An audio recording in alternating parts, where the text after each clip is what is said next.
So my name is Cameron Keighron and I'm from Ireland. I have type 1 diabetes for nearly 14 years. So I have a Dexcom G6 here on my arm, and then I have a tandem T-Slim pump here. So I'm on hybrid closed loop.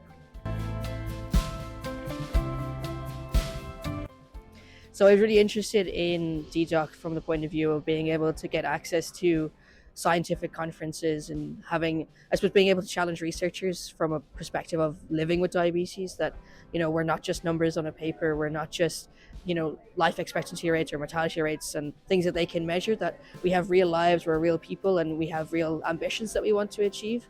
And that I want them to see us as more than just a research grant or a research paper or doing something that kind of gives them a good name in science. And I want them to see that they're trying to create a space where we have healthy, happy lives just like everyone else. Absolutely. So my own research is focused on young people with type 1 diabetes from 18 to 30 years old. So over 10 years ago, I got involved in a project called D1 Now. It's an Irish-based research project that really recognized that young people like me and others that are at this conference struggled a lot with diabetes management and diabetes control. And instead of going, oh, it's just their fault or they don't care, they're not engaged enough, we kind of said, what can we actually do to make the clinic experience better? So we've been doing research for the last 10 years, designing an intervention for young adult clinics that creates a sense of trust and a relationship for young people with their clinical team, that's really designed in a way that is accessible for them, it's understanding for them, and that it really kind of has that individualized care that gives them the power back in that clinical setting.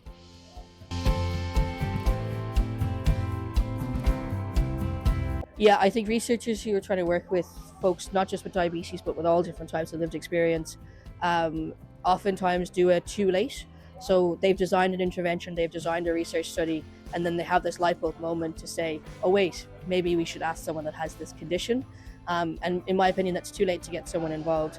You've already designed something without the voice of that lived experience, without the voice of the patient. So you've no guarantee that anything that you've done up to that point is actually what people find acceptable or that they will actually want to be researched. So from day one, you have a research idea, you have something that you would like to explore. That's when you should be thinking about how you get people with that lived experience in through the door.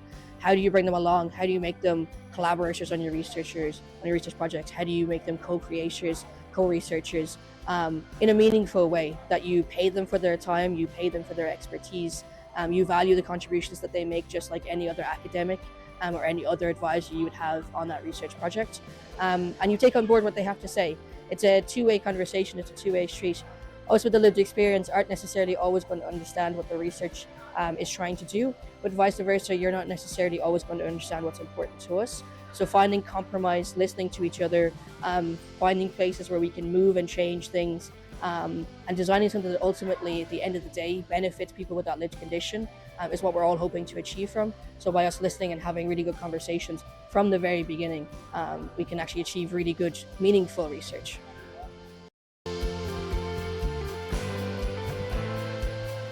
Yeah, don't be afraid to reach out to people that you see online or in other spaces.